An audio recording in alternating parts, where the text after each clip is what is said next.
Hey everyone, I'm Craig and I'm about to have jaw surgery for sleep apnea.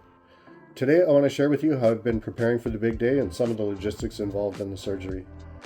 It's going to be a pretty big one, no doubt, and have a long recovery process, so I've been trying to think about it in three main areas: pain management, diet, and the physiological changes. Starting with the pain management, Japan isn't known as being as liberal as other countries when it comes to prescription of painkillers for pain management.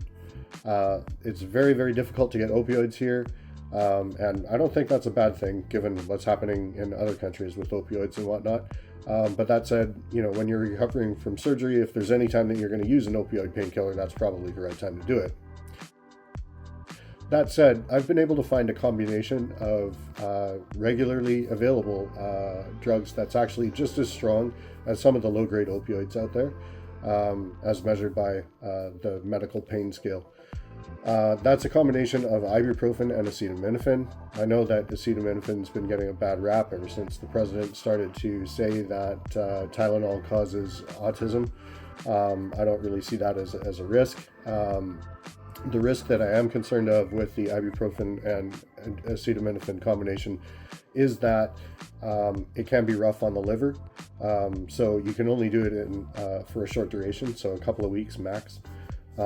That said, I can't imagine it being much worse than like a heavy bender when you're out drinking really hard. For those of you that do that sort of thing, I personally don't drink, so that's not an issue. And also when you compare about the potential for addiction that you have with opioids, I would rather, take the risk with my liver as opposed to with my entire life. Because if I got addicted to opioids, I know that would be the end of it for me. The maximum single recommended dose at any time is 800 milligrams of ibuprofen, which I've got the extra strength, the equivalent of extra strength Advil right here. That would be 2 of those tablets, and the equivalent of 1,000 mg of acetaminophen, which would be 2 extra strength Tylenols. And that can be taken up to 4 times a day, which means no less than 6 hours apart. So again, because you're playing with stuff that is so hard on the liver, make sure that you don't exceed that. I actually found that like 3 times a day, about 8 hours apart, was enough for me on the last time I was doing it, because the impact of 800 mg of ibuprofen and 1,000 mg of Tylenol is quite significant. That said, I did also want to qualify this statement saying that I am not a doctor, I'm not a medical professional.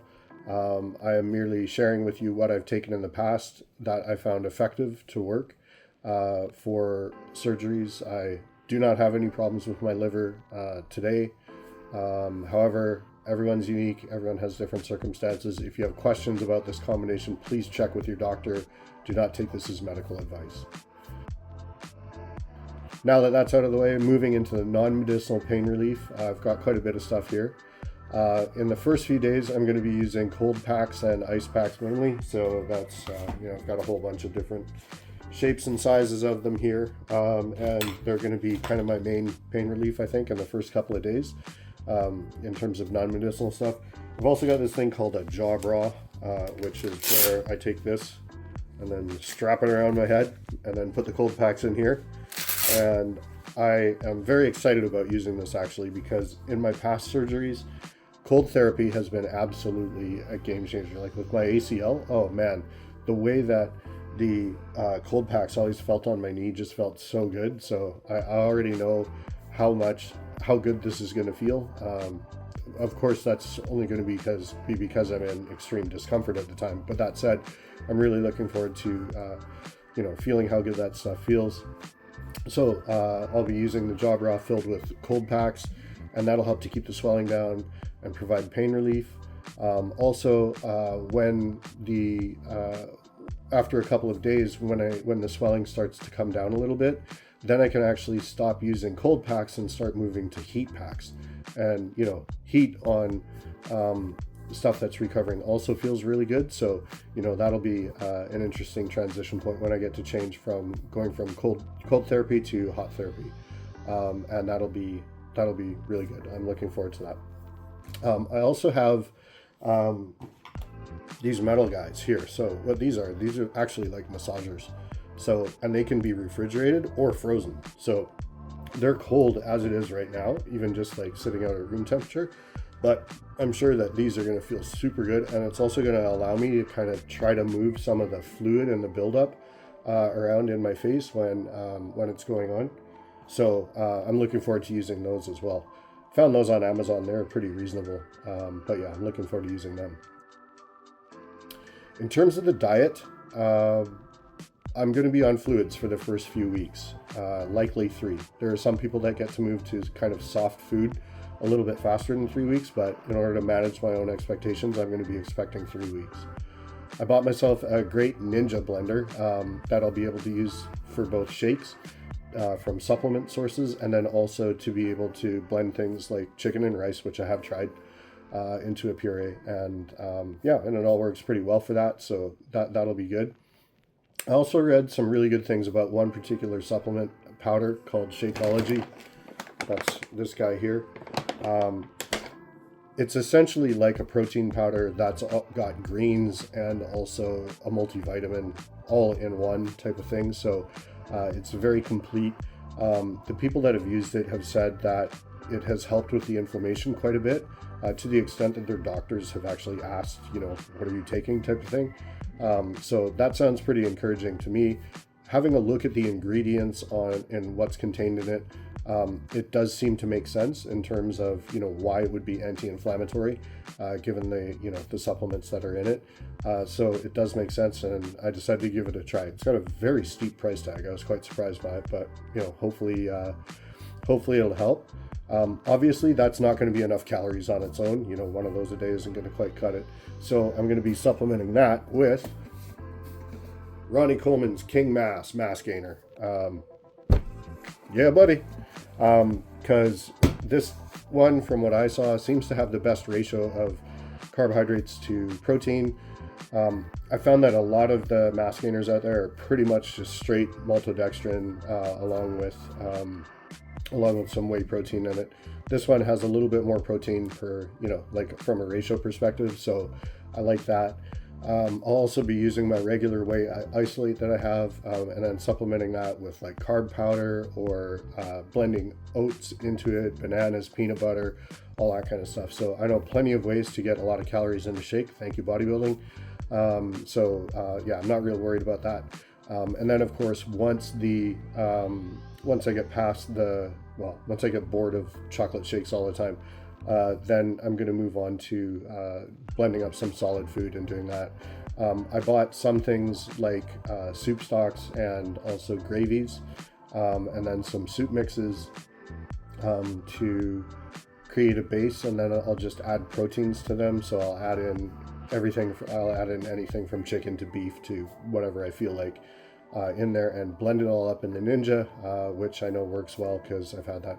The Ninja's actually kind of neat because it's got this intelligent sensor on it, where basically I'll dump everything into the blender, put the lid on it, and then I hit IQ sense, and then it senses whatever's in there, and we'll blend it up accordingly from there.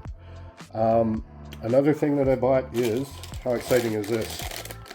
Bodybuilders, eat your heart out. 50 milliliter syringes. This is actually to eat with though, so don't get excited. This is basically, for the first few days, it seems like a lot of the people have a very hard time swallowing, and also have a hard time making sure that they're hitting their mouth if they're trying to eat with a spoon or something. So this is something that I picked up, some insight that I picked up off the internet that will help there. Another thing that I've got is this thing, which is basically like an oil canister. This is cool because you can kind of like, I can cut off the lid, or I can cut off the stem, and it'll be different widths, etc. So I can control the speed of the flow. This is supposed to be another great way. Also, this has 300 milliliters. This only has 50. So, I don't want to be sitting there filling my syringe all day, because like 1 liter of shake would be 20 times that I have to refill a 50 ml syringe. So that seems a bit much. So it'll be good to move on to the oiler bottles once I'm a little bit more confident that I can, keep my food in my face instead of on my lap, etc. Those are kind of the main preparations. So there's one other thing that I got too, actually. So this is some paste type of thing that helps with particularly bitter medicines, because the medicines are quite reputed to be very bitter. So this is something that you mix the bad tasting medicine in with and then makes it taste good. It's actually made for toddlers, so that's always fun. Final section is the physiological changes. From what I've seen and read, the pain from the incisions and the bone cutting isn't really that bad. Most of the pain tends to come from the swelling and the stretching and the retraining of the soft tissue. So as I mentioned, I've got those metal massagers. Another thing that I picked up is this Yogi-Bo pillow. How cool is it that I've got Japanese Yogi-Bo written there? This is unique because you can see that it's got, like, the back end is hollowed out here. So what that means is when I put the pillow on my neck and I lean back, now it doesn't force my head forward. So it's very comfortable, and also will leave a space around my jaw, which is pretty key given the situation. So I imagine I'm going to be doing this for a few days.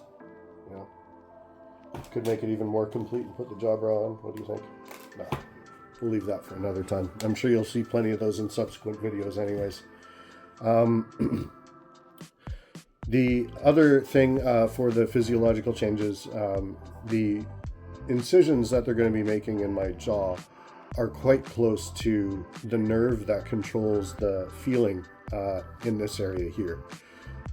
Many people report that they have pretty bad numbness and may or may not get all of the sensation back in this area.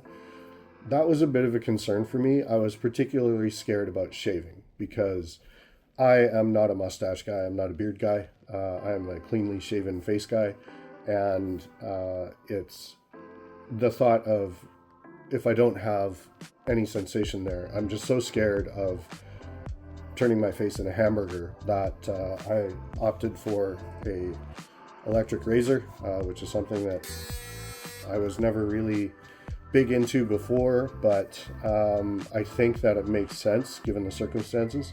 I've tried this out. It's really neat. It's like a wet and dry one, so I can put shaving cream on and I can push really hard and not cut myself, no matter how hard I'm pushing. So that should enable to get a close enough shave for my standards, and also lower the risk of turning my face into a hamburger. So that's a big one. In terms of the logistics for the operation, I'm going to be heading into the clinic at 8 a.m. and I expect that I'll be under the knife by about 10 o'clock. The operation is supposed to take about 5 hours, so I'll be getting out around about 3. And then they will move me into an observation room. In the observation room, I will then spend the night there and probably not wake up until the next morning. It sounds like the approach that they're taking at the clinic that I'm going to is that they will just keep me out the entire time. And quite frankly, I'm quite grateful for that, because I've heard that for those that don't have that, the first night is very hard to sleep through, which makes sense. So basically I will go in at 8 a.m. and then my operation will start at 10, so I'll be asleep, and then I'll wake up 24 hours later in the observation room.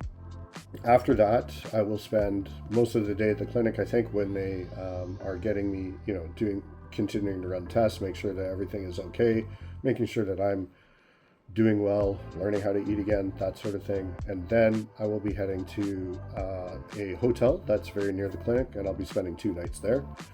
Following the 2 nights in the hotel, of course, because I'm spending the 2 nights in the hotel, there will be frequent trips back and forth to the clinic for checkups and tests and various things like that, and also just being very close, so that if there is anything that I need them for, that they're accessible.